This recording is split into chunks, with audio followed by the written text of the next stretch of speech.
Olá, pessoal, bem-vindos, para mais um dia, mais uma live, mais um momento, de troca de informações, de compartilhar conhecimento, com vocês. Hoje, o nosso convidado, nosso parceiro aí de longa data, que é o Dr. Eduardo Janoni, Obrigada, viu, doutor, por aceitar nosso convite e trazer aí um assunto bem pertinente para a discussão de hoje. O doutor Eduardo, ele é procurador jurídico aqui da Prefeitura de Bauru, Ele é mestre em Direito Constitucional pela ITE e doutor em Ciências pela FOB-USP, Então, muito conhecimento para agregar para nós aqui, no dia de hoje. Então, doutor Eduardo, nossa gratidão, por mais um dia. E o tema de hoje é o papel do servidor como representante do poder público nos conselhos de direito. Muita gente acaba nem sabendo que nós temos os conselhos municipais e que podem participar, podem ter uma atuação de qualidade significativa. E hoje o doutor então vai esclarecer aí como funciona, quem pode participar, como, e tirar algumas dúvidas nossas. Legal, Karina. Primeiro, agradeço em seu nome o convite a todos os colegas da Escola de Gestão da Prefeitura, que faz um trabalho muito importante no preparo, na formação dos servidores.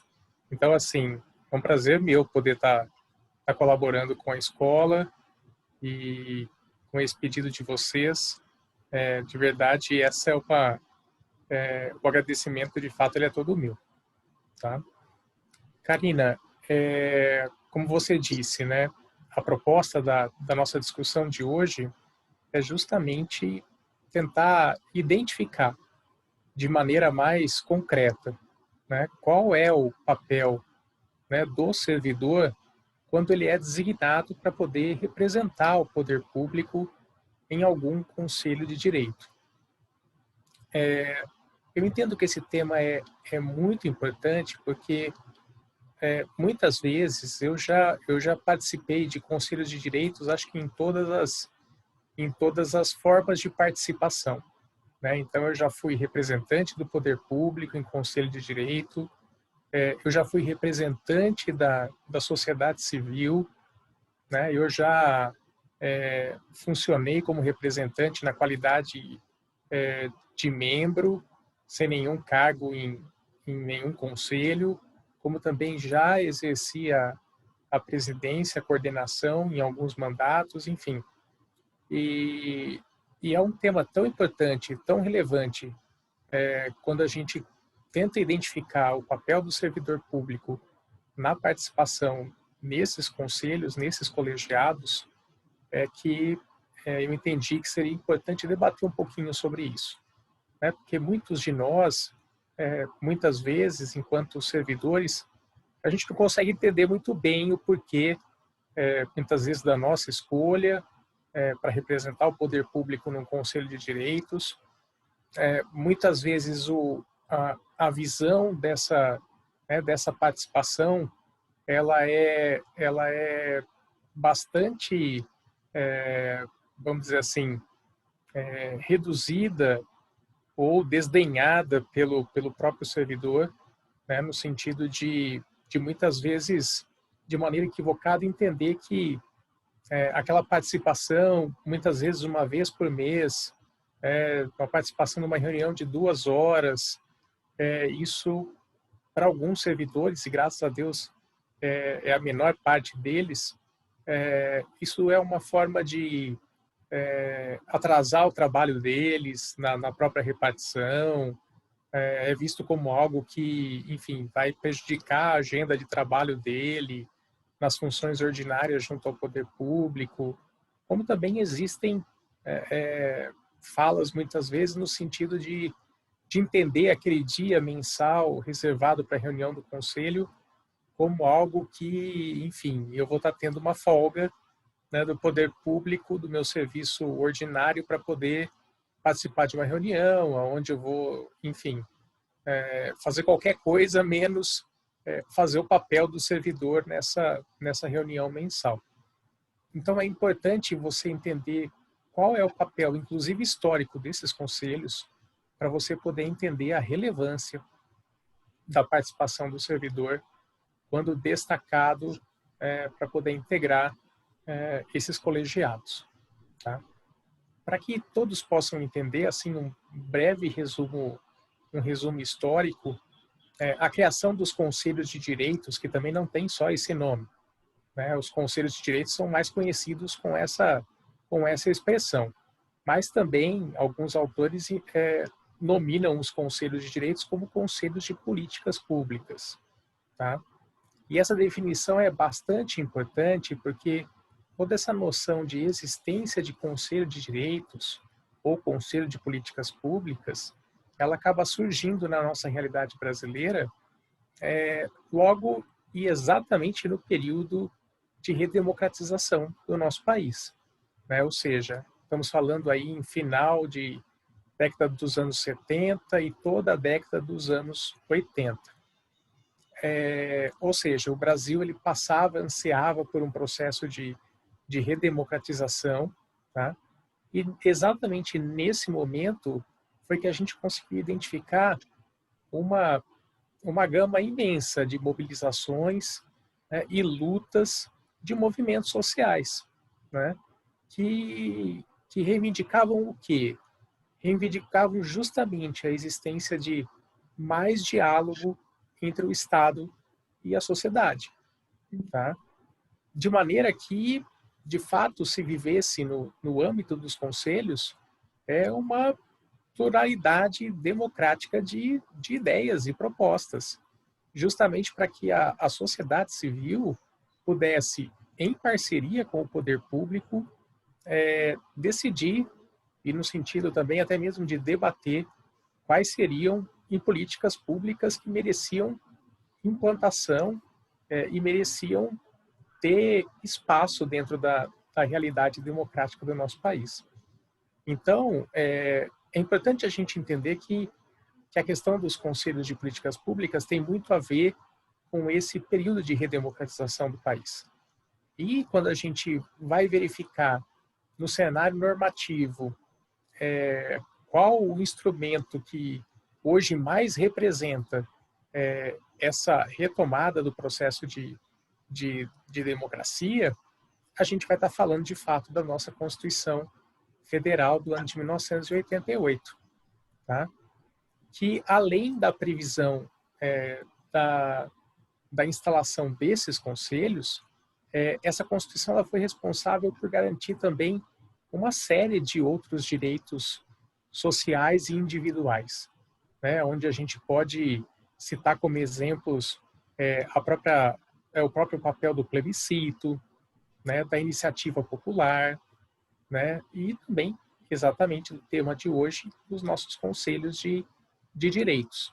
Então, se a gente for buscar uma fundamentação jurídica constitucional dos conselhos de direitos, basta a gente ler os artigos, principalmente o artigo 198, 204 e 206 da Constituição Federal, tá?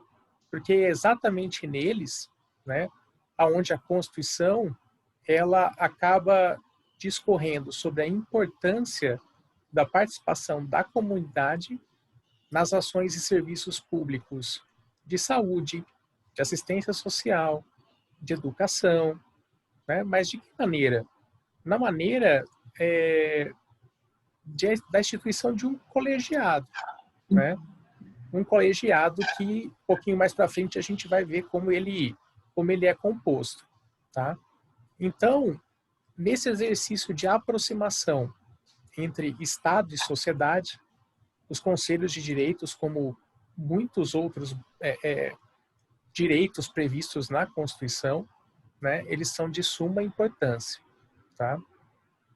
E para a construção dessa realidade, dessa nova realidade democrática, principalmente voltada para essa sempre implementação de políticas públicas, como eu disse, os conselhos de direitos, eles não são os únicos instrumentos postos à disposição de todos nós. Se a gente for olhar na Constituição, né, a gente também identifica instrumentos aonde a pessoa, individualmente ou coletivamente, pode também buscar fazer jus a direitos que lhes são pertencentes.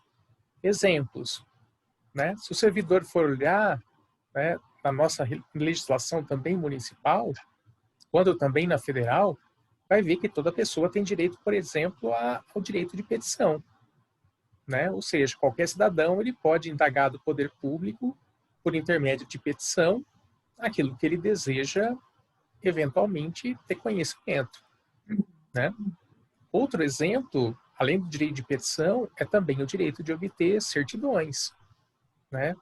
Então, além dos direitos coletivos, a Constituição também nos proporcionou a busca e o usufruto de direitos individuais.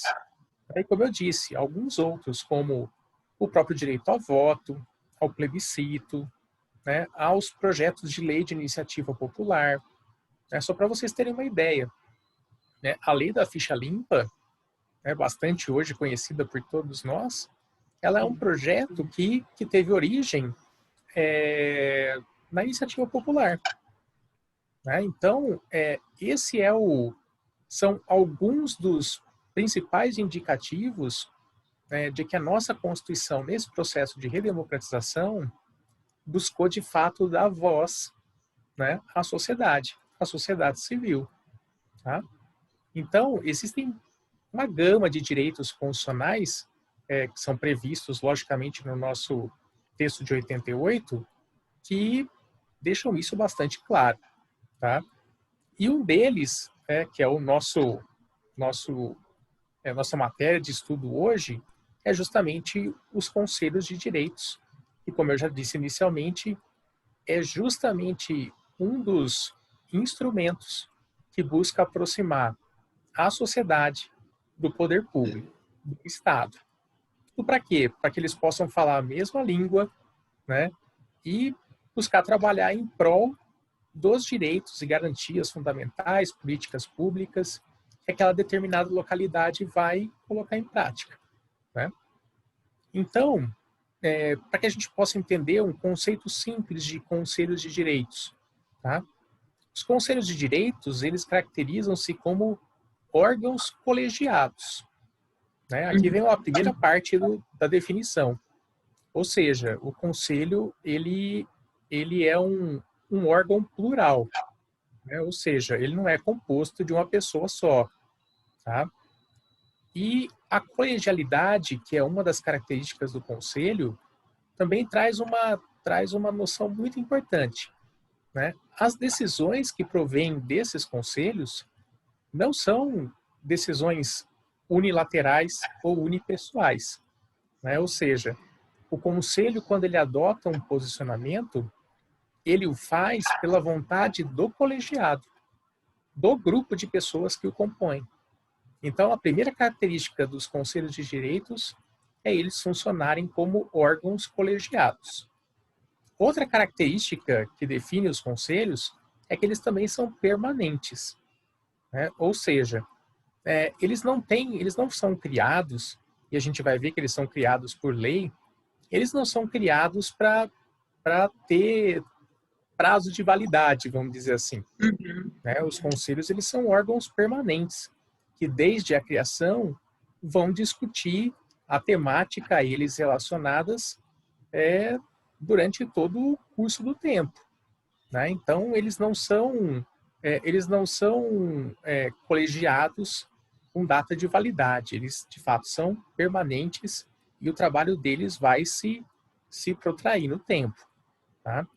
Uma outra característica importantíssima, e aqui a gente já começa a falar um pouquinho da participação do servidor nos conselhos, é que além de serem órgãos colegiados e permanentes, os conselhos eles são obrigatoriamente orientados pelo princípio da paridade.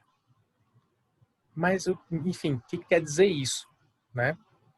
O princípio da paridade no âmbito dos conselhos quer dizer o seguinte: como ele é um espaço de discussão entre a sociedade civil e o poder público, ele precisa ser composto de maneira paritária, ou seja, de maneira igual, por representantes do poder público e representantes da sociedade civil, Uhum. né? Ou seja, não se busca na atuação dos conselhos uma predominância da vontade do poder público ou uma predominância da vontade da sociedade civil, né? Isso fica muito claro nessa diretriz de paridade, né, que é marcada, né, na figura dos conselhos. Ou seja, se o conselho vai ter 7 representantes titulares e suplentes do poder público, ele também terá 7 representantes titulares e suplentes da sociedade civil, né? Não teria sentido, né, não existir uma paridade no âmbito dos conselhos, né? Até porque, como nós vimos no começo, os conselhos são um espaço de diálogo, é um espaço de discussão entre poder público e sociedade civil organizada. Tá? Então, essa questão da paridade, além de garantir a participação de maneira igual, tanto do poder público como da sociedade civil, ela também garante que também deva existir uma pluralidade dos segmentos sociais que vão integrar as vagas destinadas à sociedade civil. Tá? Então, vamos dar um exemplo. Se a gente pegar, por exemplo, o Conselho Municipal dos Direitos da Pessoa com Deficiência, que eu já integrei por algumas vezes, é importante que, quando você vai compor os representantes da sociedade civil, você não tem que simplesmente, por exemplo, destacar pessoas com deficiência, né? Enfim, elas também precisam estar no grupo da sociedade civil. Mas hoje, quem que trabalha direitos e políticas públicas voltadas à pessoa com deficiência? É sim a própria pessoa com deficiência. Outros representantes são as instituições que também trabalham com as pessoas com deficiência.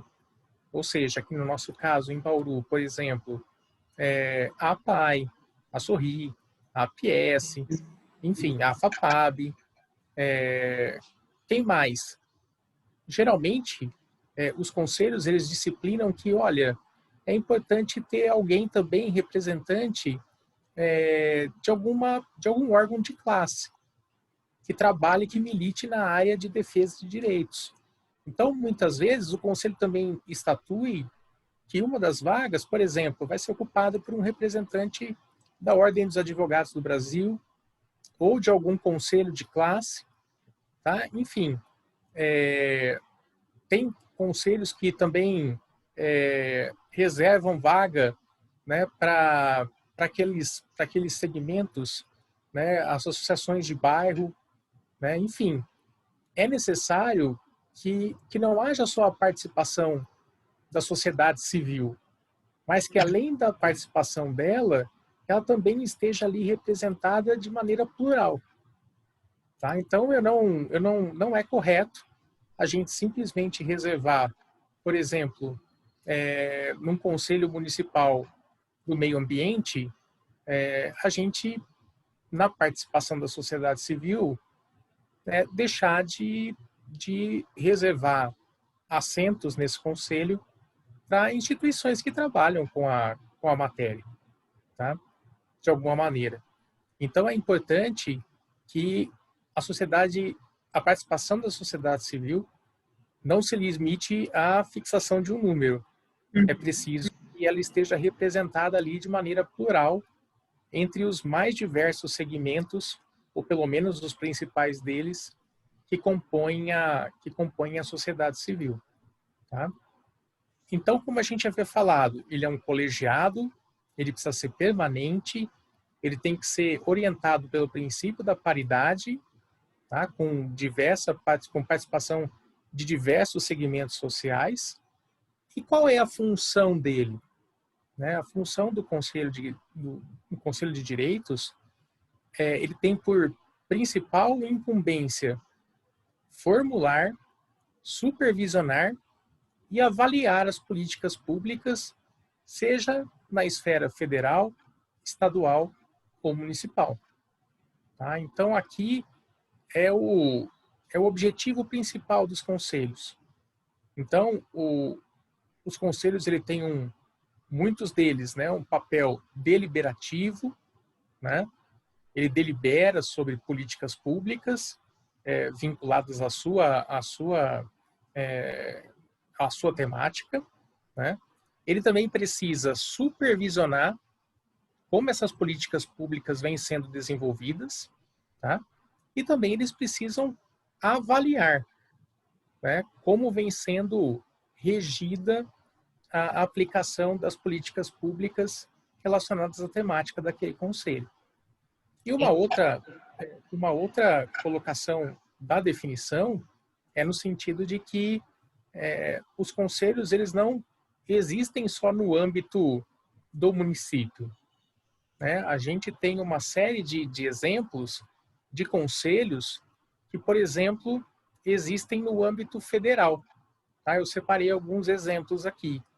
Por Legal. exemplo, o CONAMA, que é o Conselho Nacional do Meio Ambiente, ele é um conselho federal. Tá? O Conselho Nacional de Saúde, ele também é um conselho a nível federal. Né? Agora, olha que interessante, esses conselhos, na maioria das unidades federativas do Brasil, né, eles também estão presentes. Então, como esses dois exemplos, Conselho do Meio Ambiente e Conselho da Saúde, eles existem a nível federal. E aqui em Bauru, por exemplo, eles também existem a nível municipal, né? Então, é importante entender que é lógico, né? É muito mais... Às vezes a gente enxerga a participação da sociedade civil muito mais próxima no âmbito do município, né? Que, vamos dizer assim, é o ente político menos abstrato que nós temos, né? Porque se a gente for pensar no Estado, a gente for pensar no governo federal, né, a gente sempre acaba pensando, bom, mas onde a gente mora, onde a gente vive? Né? A gente vive e desenvolve as nossas atividades no âmbito do município.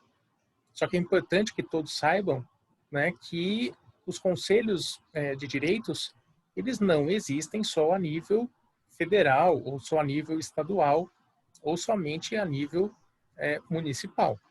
Tá?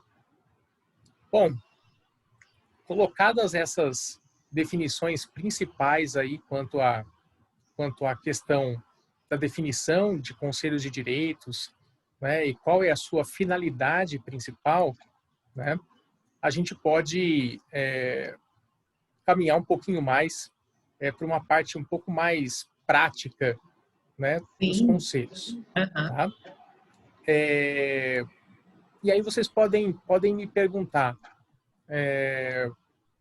como se cria um conselho?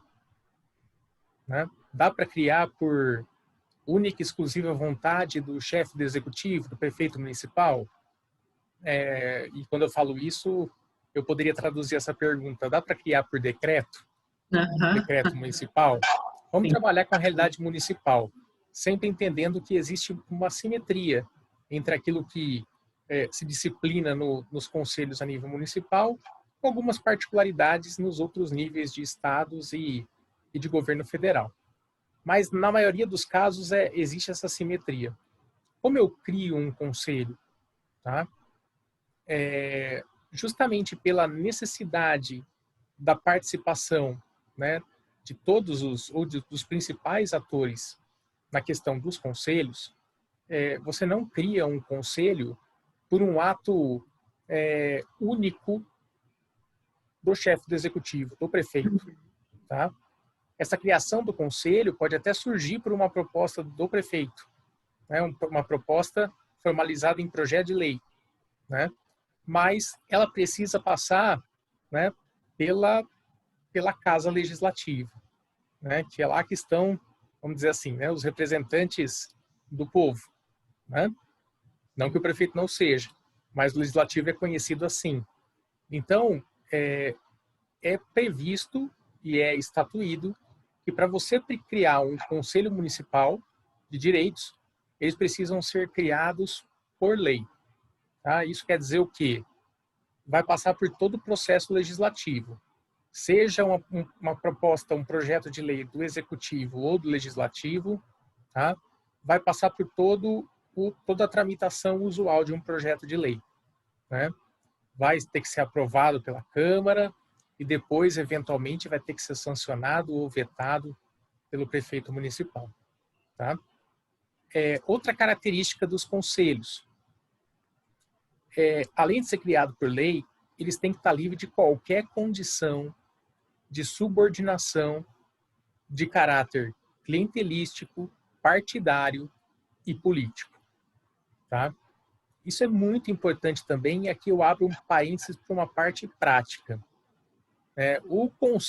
Os conselhos de direitos, eles não são espaços, né, para você fazer desse ambiente de discussões a sua plataforma político-partidária.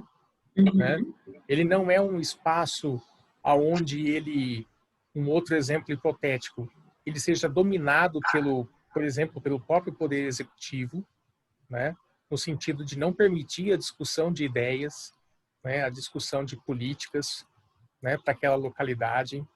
Enfim, ele tem que ser um conselho apartidário, apolítico, sem qualquer tipo de interferência. Tá? Por quê?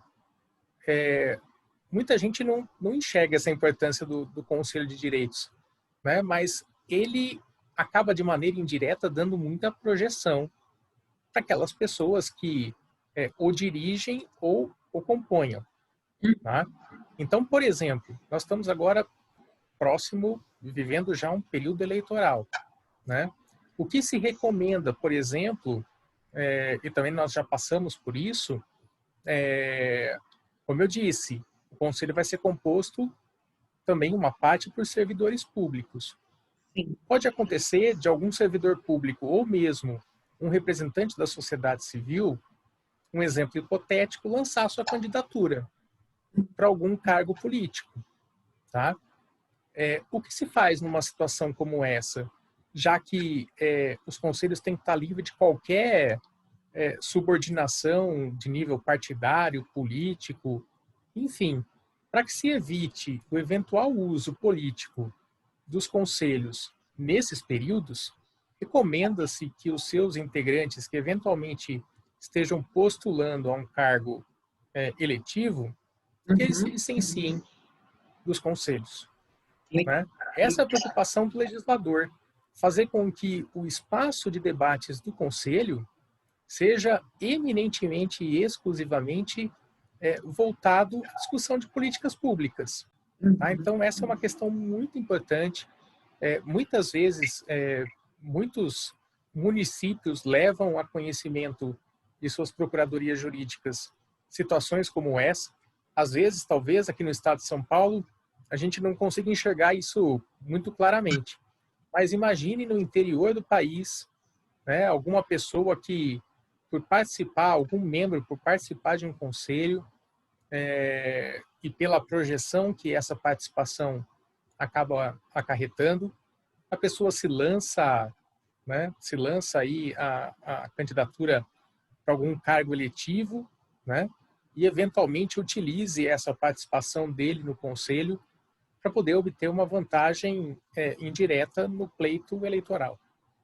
Tá? Então, isso é uma constante. Muitas procuradorias respondem indagações dos conselhos, né, no sentido de se é permitido, né, que alguém que postule nesse período eleitoral algum cargo eletivo permaneça como membro titular nas reuniões do conselho. Isso não é possível, haja vista toda essa necessidade, volto a dizer, do conselho ser algo que debata de maneira exclusiva situações relacionadas a políticas públicas e a direitos do cidadão. Tá? E as outras características eu também já havia falado, ou seja, ser colegiado, ser permanente, né? E também o objetivo de defender, de promover ações que assegurem direitos dispondo de autonomia decisória, né? Então, se a gente pudesse, pelo menos, identificar algumas características muito próprias dos conselhos, a gente poderia identificar essas que eu acabei de elencar, tá?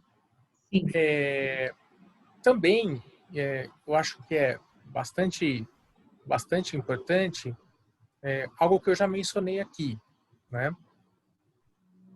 Nós vamos ter participantes no conselho, participantes do poder público e da sociedade civil, né? O conselho, dependendo da temática que o fez existir, né, ele não pode estar alheio às coisas que acontecem a título de políticas públicas, direitos fundamentais, a questões que estejam permeando os debates na sociedade.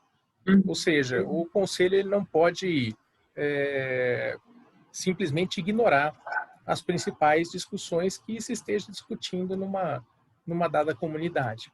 Então, é necessário que exista essa correlação entre aquilo que está acontecendo na sua localidade, os temas que são sensíveis para a temática do conselho e aquilo que é efetivamente discutido dentro do conselho.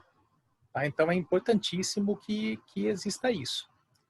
Uma outra situação que é bastante importante de ser compreendida é que muitos entendem que a função dos conselhos se resume a uma função fiscalizatória. Tá? A função fiscalizatória é uma das funções dos conselhos de direitos, mas não é a principal e não é a única. Tá? Além de exercer fiscalização sobre aquilo que acontece a título de políticas públicas na sua cidade, na sua localidade, o conselho também precisa atuar no sentido de estimular a participação popular na gestão pública, né? E nesse sentido é bastante importante dizer que as reuniões dos conselhos elas são públicas, elas são abertas, é importante que elas sejam divulgadas, né? Para que a comunidade possa se interessar por aquela discussão, por aquela temática, participar. Muitas vezes os conselhos eles permitem o direito à voz dos participantes, né? Lógico que a questão do direito a voto são só mesmo dos membros, mas é indispensável que a comunidade se sinta mobilizada pelo conselho para que possa expor suas ideias, né? E para quê? Para que depois esse conselho, esse colegiado, entenda-se, o colegiado não é a vontade só do presidente do conselho, esse colegiado depois possa deliberar, tá? E também é muito importante porque, com muita regularidade, o conselho recebe demandas da comunidade ou de determinados grupos, até num caráter consultivo, seja da própria comunidade ou seja até mesmo do poder público, né? Seja do poder executivo ou mesmo poder legislativo. Então, é importante que o colegiado também entenda que ele também possui essa função consultiva, né? Mas é necessário que, dentre todas essas funções, fiscalizatória, mobilizadora, deliberativa e consultiva, exista um equilíbrio, né, nessas atuações. Né? Porque, como eu disse, o conselho não pode ser uma coisa simplesmente ou outra. Né? Precisa existir esse equilíbrio para que exista efetivamente esse intercâmbio de ideias. E é muito importante dizer, o conselho não executa nada, ou seja, o conselho ele não tem função executiva ou executória, né? Quem tem essa função, por excelência, é o Poder Executivo. Né? É ele que implementa as políticas públicas, é ele que põe em prática aquilo que foi discutido entre Estado e sociedade e faz aquilo virar uma política pública dentro da localidade aonde o conselho existe. Tá? E agora, antes de concluir, eu acredito que uma abordagem prática da participação do representante do poder público, ela é essencial para essa nossa conversa.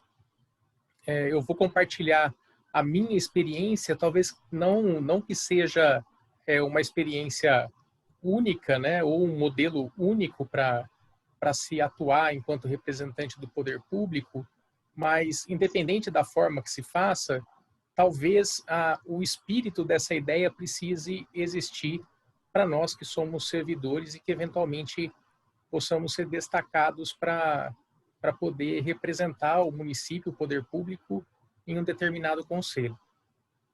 Quando eu disse inicialmente, né, que a participação do servidor não pode ficar restrita a ter 2 horas de folga, eventualmente, né, entre aspas, do serviço, ou simplesmente entender que a participação do conselho não é né, uma pedra de tropeço na rotina do servidor, eu deixo aqui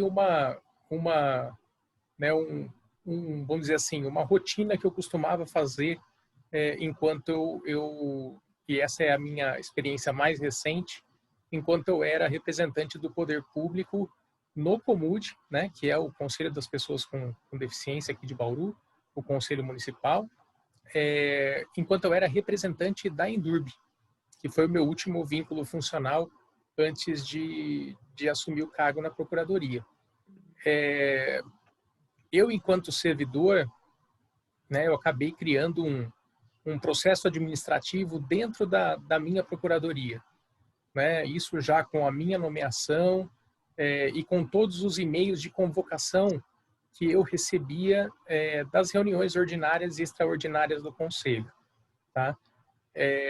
Toda vez que eu recebia alguma convocação, né, eu buscava com antecedência já comunicar ao meu superior hierárquico a data da minha reunião do Conselho, a pauta que ia ser discutida, né, para que depois isso pudesse ficar documentado no âmbito do seu departamento, enfim, né, para que exista um fluxo de informações que possam ser usados principalmente nas instâncias superiores do departamento onde você trabalha.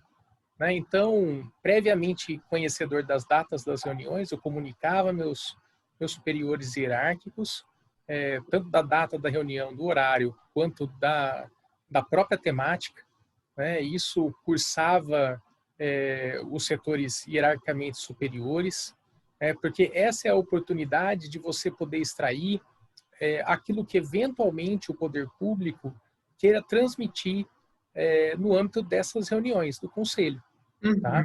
Então, às vezes, identificando qual é a pauta, qual a temática, você já pode ir para a reunião com alguma contribuição que advenha de maneira logicamente formal, né, do órgão que você representa. Né? Aqui no caso, né, lá na época, né, era a Endurb, que é um representante da administração indireta. Mas a gente já seguia para a reunião, eventualmente, com alguma diretriz a respeito daquelas temáticas. E nada impedia que no curso da reunião, outras demandas que fossem trazidas pela comunidade, pela sociedade, pudessem ser angariadas naquele momento de fala, no âmbito do conselho, né, e que o conselho eventualmente deliberasse eventuais informações do poder público quanto àquelas demandas que eram trazidas para nós no âmbito das reuniões. Então, você pode imaginar que essa participação do representante do poder público nos conselhos é facilmente identificada como uma verdadeira via de mão dupla.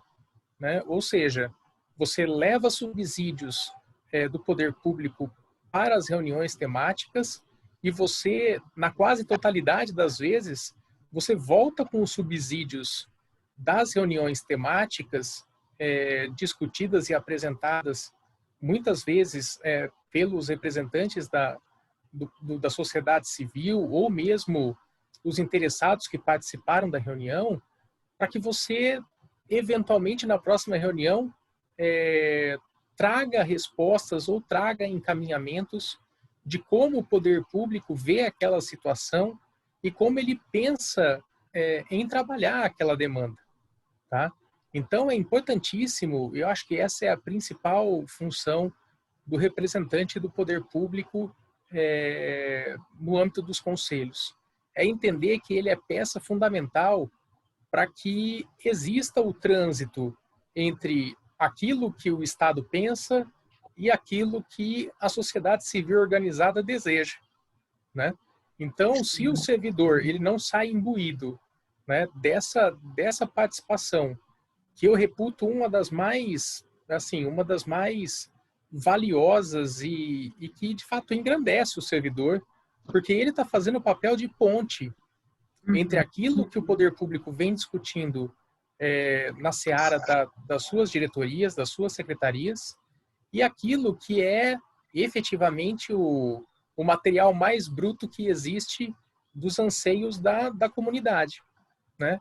E é justamente essa composição, essa troca de ideias que faz com que uma política pública, por exemplo, não nasça de maneira incompleta, né? Ou que ela eventualmente não seja executada de uma forma que salve os recursos públicos, né? Dou um exemplo prático de um conselho, não aqui de Bauru, até para não existir nenhum tipo de, né, de comparação, mas um exemplo prático do que aconteceu num conselho de direitos aqui de uma cidade do interior, né? Uma pessoa também relacionada à pessoa com deficiência, né? Uma pessoa com deficiência, ela precisava de um atendimento, dois atendimentos, um de natureza de saúde e um de natureza educacional, né? Como aquele município ele não tinha um censo, não tinha realizado um censo relacionado a tentar entender aonde está a pessoa com deficiência, se chegou a conhecimento do conselho a seguinte situação: a pessoa com deficiência e sua família morava numa determinada região da cidade, tá? Ela precisava de um atendimento de saúde e de educação, tá? Ela teve disponibilizado os dois atendimentos, tá? Mas o que aconteceu no caso dela? Na instituição onde ela recebia atendimento de saúde, ela também poderia receber o atendimento educacional, ou seja, aquela unidade dispunha daquele serviço, tá? Só que o poder público acabou disponibilizando para ela um atendimento de saúde numa determinada instituição e no contraturno o atendimento educacional numa outra instituição do outro lado da cidade, tá? Ou seja, Dificultando tudo, né? isso é uma situação que você, né, fala assim, bom, tem algum ruído, né, nessa situação, né, tem algum ruído nessa equação, porque talvez se o poder público tivesse se organizado melhor, né, e conhecesse, por exemplo, da onde esse usuário estava vindo para receber um atendimento, para depois ele atravessar a cidade, para poder acessar outra instituição, para que depois ele cruzasse a cidade de novo, para poder voltar para casa, né? Talvez o poder público não tivesse feito essa logística. E tudo isso, o que acarretava para o poder público? Um dispêndio maior de recursos públicos. Por quê? Porque essa criança, ela dispunha do transporte subsidiado pelo município para poder fazer os atendimentos de saúde e os atendimentos de educação, tá? Mas, infelizmente, e com isso, ela de fato não salvava recursos públicos, porque esse gasto ele poderia, vamos dizer assim, ter sido evitado, né? Se você soubesse do que aquela criança com deficiência, aquela pessoa precisava, quais eram as demandas que ela precisava naquele momento, aonde ela morava, aonde esse serviço estaria disponível ou eventuais remanejamentos para que ela tivesse eventualmente menos deslocamentos possíveis do que aqueles que acabaram sendo aqueles que foram designados para ela. Tá? Então, veja só a importância, né, primeiro, do poder público buscar conhecer aquela temática onde ele tem representantes no conselho, né? Então, eu dei o exemplo aqui da pessoa com deficiência. né? O poder público precisa saber minimamente aonde esses indivíduos estão, o que eles precisam, quais são as principais demandas e de que maneira eu vou buscar fazer isso com a melhor utilização dos recursos públicos, né? Por quê? Porque essas demandas, elas são, da sociedade, elas são diuturnas. E se o município não acompanha isso, uma coisa eu posso lhe garantir. A gente pode até prestar o serviço, né? Mas talvez a gente não esteja prestando com a eficiência que ele poderia ser prestado, né? E só lembrando que eficiência é um dos princípios da administração pública. Então, veja a importância da participação do representante do poder público como efetivamente essa ponte, né, que liga as demandas da sociedade civil com aquilo que o poder público está buscando implementar, né, como direito, seja individual, seja coletivo, né, desse grupo de pessoas né, que o Conselho busca tutelar os direitos. Então, talvez uma mensagem, né, você que é servidor, né, e acaba sendo destacado para poder representar o município numa função como essa, primeiro entenda, né, que, lógico, como representante do conselho, você não vai ganhar efetivamente nenhum recurso financeiro a mais por isso. Essa é uma outra característica dos conselhos de direitos, né?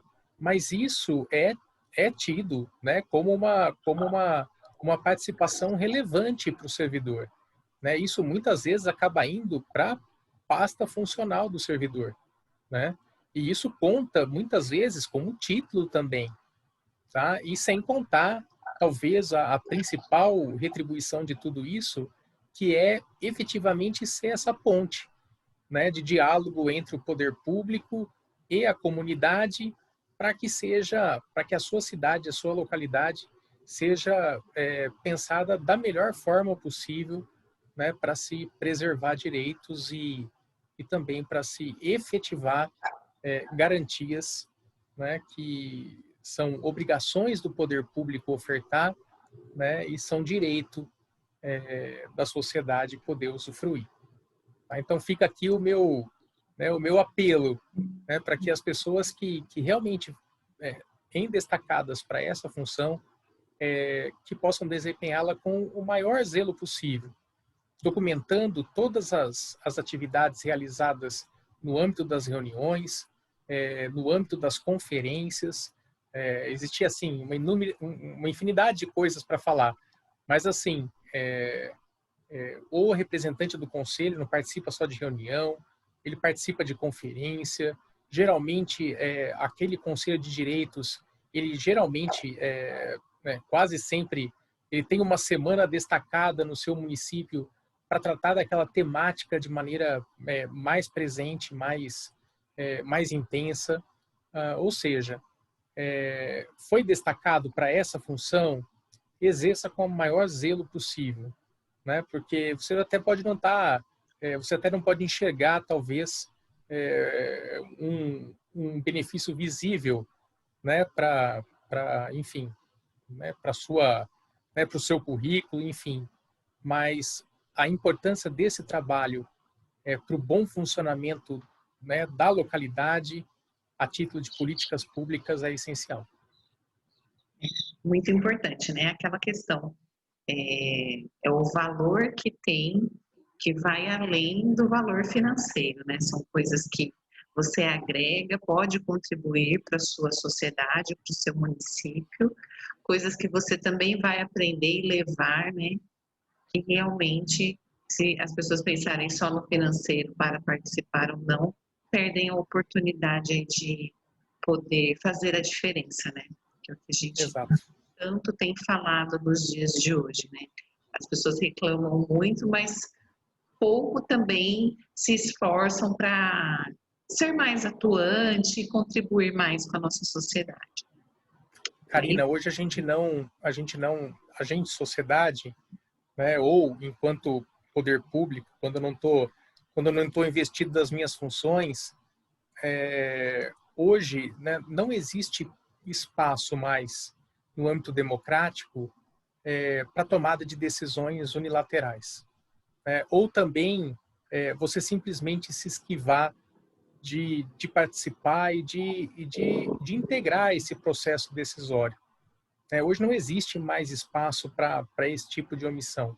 Se a gente, de fato, seja enquanto servidor, seja enquanto sociedade civil, se a gente, de fato, não buscar dar a nossa contribuição concreta para construir uma sociedade mais justa, mais solidária, mais participativa, eu acho que a gente está amesquinhando o tamanho da nossa atribuição, e aqui eu falo seja enquanto pessoa, seja enquanto servidor. Então, não existe mais espaço para omissão. Né? Acho que uma frase que hoje está se falando de maneira muito repetida, eu acho que ilustra bem isso. Né? A gente não pode mais ser responsável por construir muro, né? A gente precisa, de fato, agora se empenhar em construir pontes. Com certeza, com certeza. Doutor, nós temos aqui algumas perguntas. Vamos lá? Tá bom. Doutor, poderia definir quais papéis os conselhos possuem em nossa cidade? E o quanto isso pode impactar no município? Legal. Isso nós falamos um pouquinho aqui.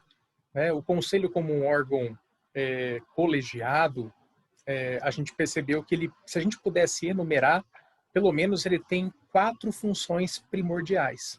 Né? Como eu enumerei, ele tem uma função fiscalizatória, né, que ele vai acompanhar e controlar os atos praticados pelo Estado, pelos governantes. Tá? Além dessa função fiscalizatória, ele tem essa função mobilizadora, né? Ele precisa também ser instrumento, né, para poder chamar a atenção à necessária participação popular na gestão da coisa pública, tá? E o conselho, nessa função de mobilizador, ele precisa também ser um instrumento eficaz na disseminação dessas estratégias que são pensadas, discutidas, deliberadas, né, no espaço de fala dos conselhos, né, principalmente sobre as políticas públicas que estão na ordem do dia dessas discussões.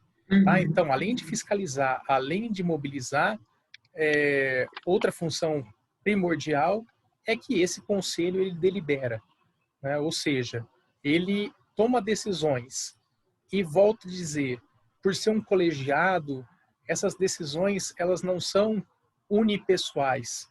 Né? Tudo aquilo que está sendo discutido e deliberado dentro do conselho não pode ser à vontade do coordenador, do presidente ou do representante do poder público.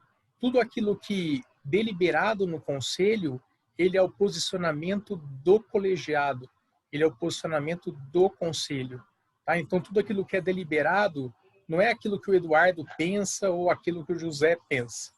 Aquilo que é deliberado no âmbito do colegiado é o posicionamento do conselho.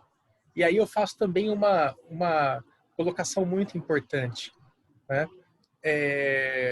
Principalmente para os dirigentes de conselho. Fiquem bastante atentos. Geralmente, a porta de entrada das temáticas mais importantes no âmbito do conselho é por intermédio da figura do seu presidente. Muitas vezes as pessoas procuram o presidente. Então, é importante que os dirigentes dos conselhos se acautelem no sentido de, quando for externar uma posição a respeito de uma dada temática, fique atento para que aquela posição seja uma posição do colegiado, não seja uma posição própria do seu dirigente. Né? Como eu disse, o critério deliberativo ele exige decisão, porém, decisão conjunta, colegiada. Tá? Então, pode até existir coincidência entre a posição do dirigente e a posição do colegiado. Mas enquanto o colegiado não delibera, o dirigente não fala. né, o dirigente ele aguarda a decisão do colegiado, né, porque quem delibera é o colegiado. E a última função, né, é a função consultiva, né? Como eu disse, o conselho pode receber inúmeras demandas, né, para que aquela pessoa que instou o conselho possa entender aquilo que ele está me perguntando, né, de acordo com a legislação, de acordo com as políticas públicas existentes no município, aquela temática ela se comporta da seguinte forma, tá? Então é uma prática bastante também rotineira, o conselho ser instado, né, de forma consultiva a poder esclarecer situações que a eles são levadas a conhecimento. Sempre lembrando que dentre as funções do conselho não está a função executiva. O conselho ele não executa nada. Quem executa é um poder constituído, que no caso é o poder executivo. Vamos lá para a próxima. Em média, temos quantos conselhos e em que áreas? Tá. Olha, para responder essa pergunta, eu fui compulsar a legislação municipal a respeito, tá? E eu vou dizer para vocês o que consta da Lei Municipal 6899 de 2017, tá? Essa lei, ela dispõe sobre, e também é uma lei muito importante, ela dispõe sobre os critérios para nomeação de cargos em conselhos municipais no âmbito do Poder Executivo, aqui em Bauru, tá? Os dados que eu vou passar, eles não estão atualizados, mas depois eu posso me comprometer a passar esses dados de maneira atualizada. Mas um dos artigos dessa lei, mais especificamente o parágrafo 2º do artigo 2º, fez uma listagem à época, aqui em 2017, dos conselhos de direitos que existem em Bauru. Eu falo que não está atualizado porque depois disso, em 2018, vou dar um exemplo, foram criados os conselhos municipais gestores das áreas de preservação ambiental, das APAs. Tá? Ainda não está listado aqui nessa lei. Tá? Por isso que eu falo que não são só esses. Mas como a pergunta foi quantos são e quais seriam, por exemplo, né, eu vou dizer para vocês aqui que nessa legislação de 2017 foram listados, em 2017, 41 conselhos municipais aqui em Bauru. Tá? Já devem existir mais, se já nos estivermos próximos da quase meia centena. Mas, por exemplo, exemplos de conselhos de políticas públicas aqui no município de Bauru. Tá? Conselho do município de Bauru, o Conselho Municipal de Alimentação Escolar, o Conselho de Apoio ao Desenvolvimento Municipal, o Conselho de Orientação do Museu Histórico Municipal de Bauru, o Conselho de Direitos Humanos, Conselho Municipal de Assistência Social, Conselho Municipal da Comunidade Negra, Conselho Municipal da Condição Feminina, Conselho Municipal da Política Cultural, e aí vai Condema, Educação, Habitação, Pessoa Idosa, Pessoa com Deficiência, Conselho Municipal dos Contribuintes, enfim, Conselho Municipal de Defesa dos Animais, Conselho Municipal do Esporte, Conselho Municipal de Turismo, enfim, Conselho Municipal da Atenção à Diversidade Sexual.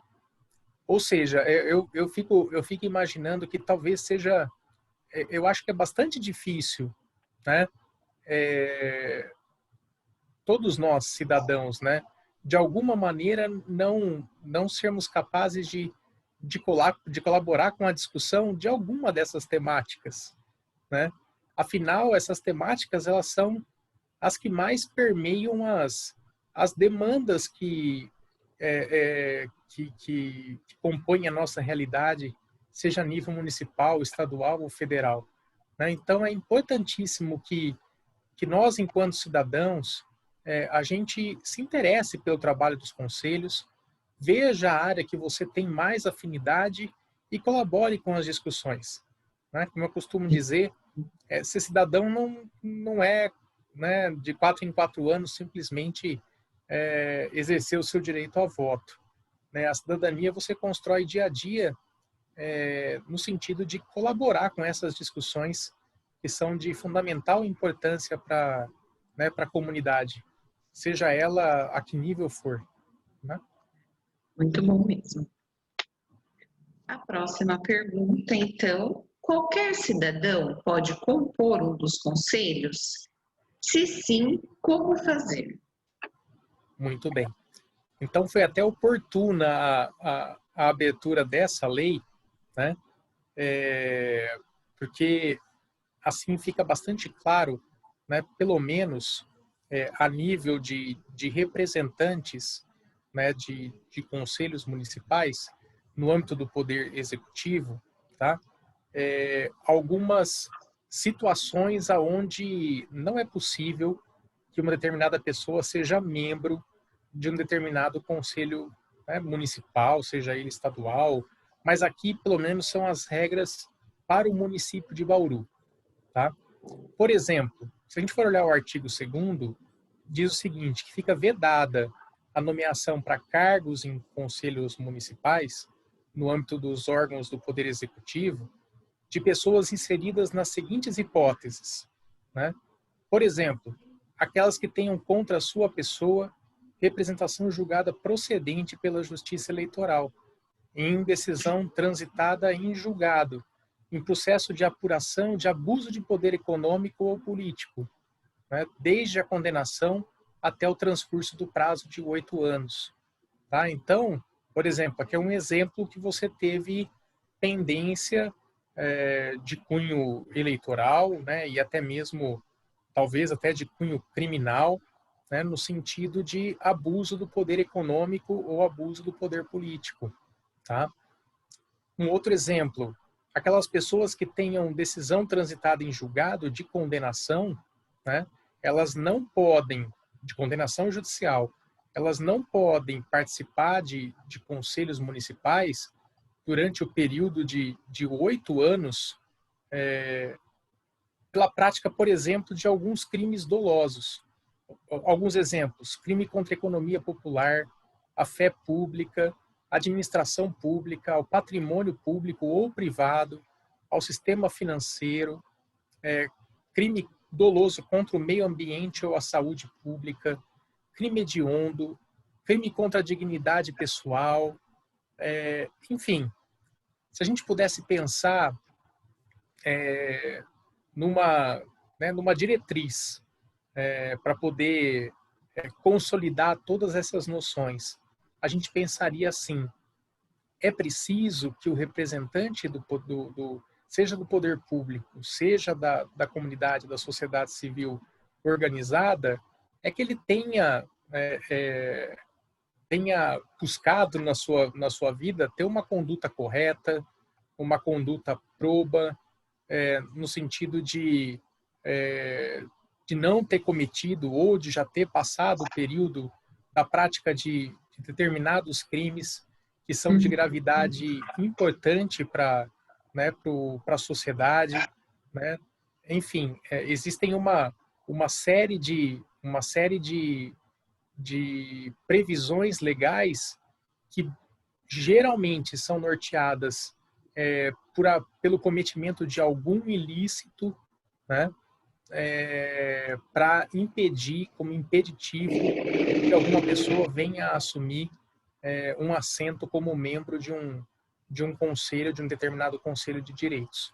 Tá? Então, todas as diretrizes mais pormenorizadas você encontra nessa lei municipal que eu citei, né? Mas geralmente, e veja aqui mais uma vez, a importância da participação do cidadão, seja ele enquanto sociedade civil ou representante do poder público.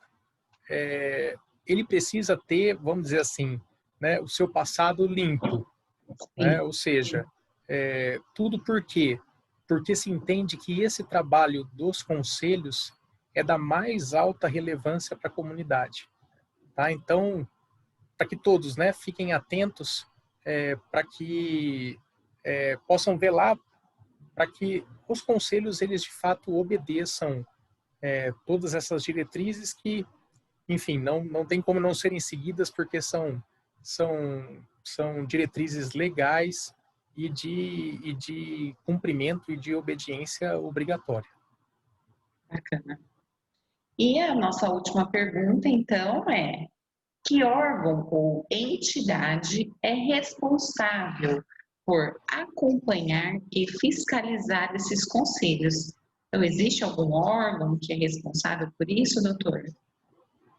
Olha, existem o conselho, né, como um órgão também vinculado, porque assim, o conselho é geralmente vinculado a alguma pasta do poder executivo para que ele possa desempenhar as suas funções. Aqui, por exemplo, no município de Bauru, né, é, por força da lei 6.482 de dezembro de 2013, né, cabe à SEBS, né, a Secretaria do Bem-Estar Social, por exemplo, prover o apoio material e serviços de atendimento ao público relacionadas às atuações dos conselhos. Tá? Então, aqui é uma cooperação mais no sentido né, de dar condições para que o conselho funcione. Tá? Mas, na verdade, os conselhos municipais, ou sejam eles estaduais ou federais, eles, na verdade, eles estão sujeitos à fiscalização da própria sociedade civil, né, que pode acompanhar os trabalhos desse conselho e podem, eventualmente, levar conhecimento das autoridades que, por exemplo, um exemplo hipotético, esse conselho está desvirtuando a atuação dele, né, por outras finalidades que não sejam as finalidades instituídas em lei. Aqui vai também um outro esclarecimento. Todos esses conselhos que eu listei aqui na última, né, nas perguntas anteriores, todos esses conselhos são criados por lei, né? Ou seja, eles precisam ter a sua atuação vinculada. E, em razão disso, eles ficam, sim, sujeitos ao próprio controle da sociedade, ao próprio controle das autoridades constituídas, ou seja, o próprio poder executivo ele pode, eventualmente, ser instado a identificar alguma eventual malversação das atuações dos conselhos, né? Isso também pode chegar a conhecimento do próprio Poder Legislativo, os órgãos de controle, como o próprio Ministério Público, né? Ele pode também ser instado a eventualmente reprimir alguma situação ou levar conhecimento até mesmo do Poder Judiciário algum desvirtuamento de atuação dos conselhos. Enfim, como eu disse, né, algum tempo atrás, todos nós, né, temos que fazer o nosso papel de participação e também de fiscalização, né? Porém, de maneira muito mais presente, os conselhos, eles ficam sob a tutela, né, do próprio Poder Executivo, né, por intermédio também das autoridades constituídas, como o Ministério Público, e também não dá para excluir a própria participação e o controle social na atuação desses conselhos que, repito, não pode se distanciar 1 centímetro sequer daqueles objetivos fixados na lei de criação do seu respectivo conselho. Com certeza. Bom, doutor Eduardo, não temos mais perguntas, né? Eu acredito que conseguiu esclarecer todas as dúvidas que tínhamos aqui, né? Tem mais alguma coisa que o doutor queira acrescentar para finalizar a nossa conversa? Eu só queria, de fato, primeiro fazer um agradecimento né, à escola de gestão por mais esse convite, parabenizar vocês pelo trabalho de formação de excelência que vocês desenvolvem. Esse é um órgão, né, de presença obrigatória nos municípios, mas ele precisa de fato funcionar, né? E a EGP de Bauru ela dá esse recado com, sabe, com com excelência, né, viabilizando o acesso à informação aos servidores, através de N atuações da escola, enfim. Fica aqui, de fato, o meu agradecimento novamente por ter disponibilizado esse espaço para que a gente possa falar dessa temática, às vezes um tanto quanto árida, mas de muita importância para o funcionamento das coisas dentro da realidade de comunidade, de município.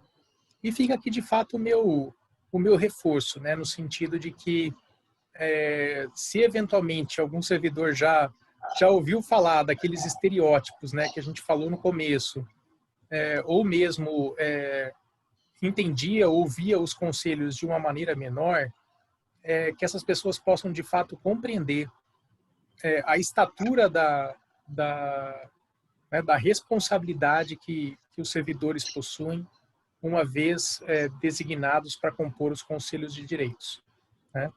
É uma função da mais alta relevância, e que o resultado dessa participação, isso é importante entender, ela deságua em tudo aquilo que o município pensa e faz no tocante às políticas públicas que hoje a gente busca desenvolver para ter uma vida em comunidade melhor, né? Então, o meu pedido é justamente esse, né? Que as pessoas, que os servidores que forem designadas para essa função, a exerçam com a mais profunda responsabilidade, né? E para que todo esse trabalho seja caracterizado por essa equação, aonde o servidor ele vai funcionar de fato como uma via de mão dupla para que a sociedade se sinta satisfeita de saber o que o poder público